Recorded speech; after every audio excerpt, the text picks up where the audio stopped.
Hello sa inyong lahat. Andito ako ngayon sa Renfe. Bali, pauwi ako ngayon sa aking inuuwian. Gagawa ako ng video habang nasa biyahe kasi 40 minutes din itong biyahe na to, kaya sayang din, sasamantalahin ko na dahil mamaya busy na naman. Bali sa video na to ay i-discuss ko na merong employer na naghahanap ng trabaho. Ito ay kaibigan ng amo ko. Yung chika doon o yung katulong doon ay naging kaibigan ko na din kasi nung bago ako dito ay pinag-meet talaga kami nung aming mga amo para kami magkakilala. Then nagchat-chat kami paminsan-minsan at bago siya nagpaalam ko sa kanyang amo ay nag-message na sa akin or nag-uusap na talaga kami kasi plano naman talaga namin na umalis na sa aming mga amo, kaya lang nauna na talaga siya. Ayun, nagkaroon na siya ng lakas ng loob na makapagpaalam at nagbigay siya sa kanyang amo ng time para makapaghanap ng papalit sa kanya. Bale, yung amo niya kasi na babae ay laging wala doon sa bahay. Kaya ang nangyari pala ay i-message niya na lang yung kanyang amo na babae na siya ay magpapaalam na kasi nga hindi siya makahanap ng timing na makapagsabi ng personal. Pero syempre, if ever na kayo yung nasa ganitong sitwasyon, mas maganda na personal kayong magpapaalam. Kaya nang pag wala talagang chance ay pwede namang i-message. Ngayon, doon sa amo na to ay isa lang yung anak at magna 9 years old na, babae yung anak niya. Kaya lang, ang pinakang importante dito, kailangan na mag-a-apply sa kanila o yung papalit na sa kaibigan ko, dapat ay magaling magluto. Kasi nga yung babae ay hindi marunong magluto, tapos ikaw lang talaga yung aasahan sa bahay. Then yung amo na babae ay laging umaalis, nagpupunta sa iba't ibang bansa kasi yun ang trabaho niya, kailangan niyang pumunta, madalas siyang umaalis. Then isa sa mga gagawin niyo doon ay kayo yung mag-aasikaso ng gamit niya, kayo ang mag-iimpake, kayo halos lahat kayo lang ang gagawa. Then ang bahay ay chalet o yung malaki. Hindi ko lang alam kung ilang floor yon, basta malaki. Pero ang kagandahan dito ay hindi sila maselan sa linis. Hindi i-check yung iyong nilinis kung ito ba ay okay. Basta ang priority dito ay magaling kang magluto kasi ikaw ang mag-decide ng iyong iluluto. Hindi yung amo mo ang magsasabi. Hindi katulad ng amo ko na siya yung magsasabi kung anong recipe ang lulutuin mo, kung anong mga sangkapag gagamitin mo. Ganun yung amo ko. Itong amo na to ay hindi. Ikaw ang mag-decide, ikaw ang mag-iisip. Katulad nga, nagkwentuhan kasi kami nung papalitan ay siya yung naghahanap, nag-check siya sa Instagram kung ano yung iluluto at sasabihin naman ng amo kung sila ay diet o hindi para hindi ka gagamit ng ibang mga halimbawa patatas o kaya rice, sasabihin sa iyo kung hindi sila kakain nun. Kaya ang mag-decide ka rin na yung iluluto ay wala yung mga ingredients na yon. At ang kagandahan sa mga amo na to, dahil nga hindi sila ganun marunong magluto, sigurado lahat ng lulutuin nyo ay masarap para sa kanila. Kaya isang advantage yun kasi mahirap kapag ang amo nyo ay magaling magluto. Naku, alam mo, mapipintasan talaga yung luto nyo kung sakto-sakto lang din yung alam nyo sa pagluluto. Kaya kailangan talaga ang mag-a-apply sa amo na to ay yung kaya ang trabaho na to, na yung ikaw ang mag-decide at mag-iisip na lulutuin mo. Ikaw naman ang bibili ng mga pangangailangan dun sa bahay. Kasi kapag medyo nagtiwala na sa'yo, yung employer ay ibibigay na sa'yo yung kanilang debit card at swipe ka na lang. At ang kagandahan din sa amo na to ay hindi sila matipid sa pagkain. Lahat ng pagkain doon ay pwede mong kainin. Tapos hindi rin sila matipid sa tubig o kuryente. Kasi may mga amo kasi na bibigyan kanila ng oras kung kailan ka pwedeng maglaba, mamalansya. Sa kanila wala. Gawin mo yung trabaho mo anytime as long as kung kailan ka available, gawin mo. Kaya lang, ang medyo pangit lang dun sa amo ay mostly naman dito sa mga amo ay hindi nagbibigay ng malaking sahod. At kung halimbawa kayo ay interested na mag-apply sa amo na to, ang advice ng kaibigan ko ay sabihin nyo na ang minimum ngayon ay 1,186 o 84. Nasabihin nyo na ang minimum ay 1,186 kasi baka baratin kayo ng amo. May mga ganyan kasing amo kasi yung isang kaibigan nila ay umalis na yung dating katulong at ang pumalit ay ibang lahi naman. Ang nakakalungkot ay mababa lang yung ibinigay na sahod, 1,000 euro lamang. Nakakalungkot yun kasi sayang yung time, yung panahon na nagtatrabaho ka, samantalang yung iba sumasahod ng malaki, ikaw ay maliit lang.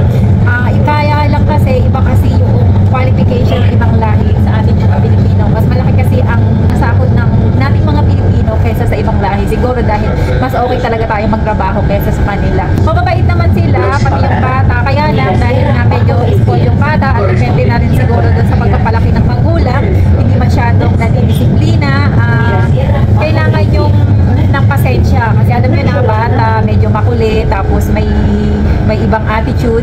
kailangan yung pagpasensyahan. Pero sa linis, makikita nyo sa bago pa lang, halimbawa magpapa-interview pa lang kayo, baka ma-stress kayo kasi malaki yung bahay. Pero tatandaan nyo na hindi naman kailangan malinis na malinis. At ang i-advise ko lang din, sa simula lang talaga na feeling na nakakapagod, na parang pagod na pagod ka. Pero sa totoo lang, sa simula lang yan. Dahil pag nagamay mo na yung trabaho, baka marami ka ng time para mag-cellphone. Kasi lalo na kapag ang amo ay hindi maselan, basta ang technique lang dyan ay utay-utay lang. Kung hindi mo naman kayang tapusin, may bukas pa naman dahil stay in naman ng trabaho.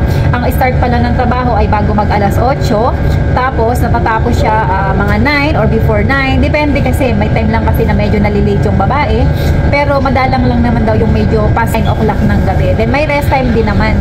Then yung bata ay kumakain sa school, hindi mo kailangan ipag-ready ng tanghalian, hindi mo kailangan sunduin sa school. Then kapag umaga, kadalasan yung ang lalaki ang naghahatid. Minsan lang pag hindi inihati ng lalaki, ikaw ang maghahatid. Then kapag uwian na, yun, ikaw ang magsusundo. Hindi naman, malapit lang naman, kaya hindi mo magiging problema. Then ano pa ba, kapag Sabado, ang tapos ng trabaho ay alas 2 ng hapon. Siyempre, pag tumagal-tagal na, pwedeng medyo mapaaga ka ng konti, pero kapag bago ka pa lang, ay sigurado hanggang alas 2 ka ng hapon magtatrabaho sa kanila. Then, yung bahay nila ay nasa Linya 9. Ako sino yung interested, tapos malapit lang ito sa metro, kaya hindi kayo mahihirapan na maglakad ng malayo dahil napakalapit. About naman sa bakasyon, ang bakasyon dito ay hindi July at December kung sakaling kayo ang mapipili sa employer na to, dahil isasama kayo ng employer sa pagbabakasyon nila.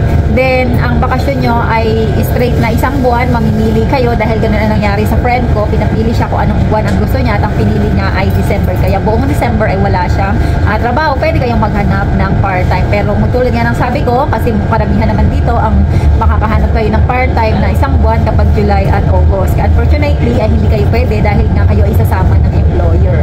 Kaya ayan, sa mga interested na mag-apply. Pero meron na kasi akong ipapa-interview na isa. Tapos meron kasi dati last December ata yun. Last December nagbakasyon kasi yung chika. Ngayon may pumalit sa kanya may nag-relieve sa kanya. Siyempre yun, isa sa pinipilian yun ng employer. Kaya lang sabi kasi ng employer ay gusto niya may ibang option. Kaya malalaman sa interview kung sino yung mapipili. Siguro pwede ako maghanap ng isa o dalawa pa na idadagdag kung sino yung interested. At siyempre ang pwedeng mag-apply dito ay yung naandito na sa Spain. Kasi nga ang sinabi ng kaibigan ko, siya ay mag-i-stay doon hanggang April katapusan na lang. Kaya yun na lang yung time.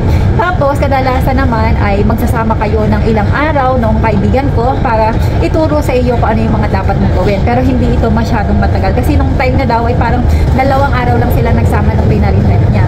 At yung kaibigan ko ay nag-stay sa kanila na magsi 7 years. Sobrang tagal niya doon. Gusto na lang niya kasi magtrabaho as stay out. Kaya gusto niyang humanap ng ibang trabaho. At yun nga, sinabi niya na kung pwede, gagawin niya ring reference yung amo na yun. At sa mga mag-a-apply, sa gustong mag-apply ay siyempre, ang pinakakuna dapat ay meron kayong reference para naman ay may malaki-laki yung chance na kayo ay matanggap sa amo na ito. Kung sino ang interested, mag-comment lang kayo dito or i-message nyo ako or mag-send kayo ng email sa madelramosdelosreyes@gmail.com. Maraming salamat at sana ay meron tayong matulungan na makapagtrabaho sa amo na ito. Nadagdag ko lang pala kasi dati nung naghanap yung kaibigan ko nung papali sa kanya nung magbabakasyon sa Pilipinas, ang gusto kasi ng employer ay yung medyo matagal na dito sa Spain, hindi yung bagong dating lang, kaya naghahanap din ako. Pero kung sakali naman na bagong dating kayo, pwede nyo naman sigurong sabihin sa amo, if ever, hindi ko pa kasi sigurado, basta magsisend ako ng 2 o 3 applicant doon sa amo at bahala na yung among mag-decide kung sino. Nasa sa inyo din kung paano nyo ibebenta ang sarili nyo. Basta ang pagkakaalam ko at nabanggit ng kaibigan ko dahil nag-usap kami kagabi, ang gusto daw ng employer ay yung medyo matagal na dito para medyo sanay na sa pagtatrabaho dito sa Espanya, lalo na yung may experience na nagtrabaho sa Spanish employer. At syempre, pinaka-importante din ay yung marunong magluto talaga. At saka, ang masasabi ko sa employer na to ay lahat ng pangangailangan nyo ay sila din ang magpo-provide. Halimbawa, shampoo, sabon, napkin, yan, sila din ang magpo-provide yan. Kaya lang, nabanggit ng kaibigan ko na yung shampoo ay hindi na siya nagpapaprovide kasi nahihiya din naman siya kasi nga iba yung shampoo na ginagamit niya. Syempre kung halimbawa yung ginagamit niya shampoo ay medyo mahal, 4 euro, parang nahihiya siya na ikunin pa doon sa employer, kaya siya na lang ang gumagastos. Ang kagandahan dito, yung mga binibili niya siguro dahil may tiwala na yung mga employer. Ganun kasi pag medyo matagal ka na, hindi na tinitingnan yung pinapamili mo, yung resibo, hindi na chine-check, kaya tinatapon niya. Kaya lang, syempre, pag bago pa lang kayo sa employer na to, baka i-check muna kung ano ang pinapamili nyo, lalo na kung medyo malaki yung inyong nabibili, magtataka sila. Kaya asahan nyo na baka i-check kayo sa simula. Pero pag medyo may tiwala na talaga sa inyong employer, ay hindi na i-check kung ano yung mga pinapamili nyo. Kaya lahat ng mga kailangan nyo na personal, ay sila din ang nagpuprovide. Yan ang kagandahan sa employer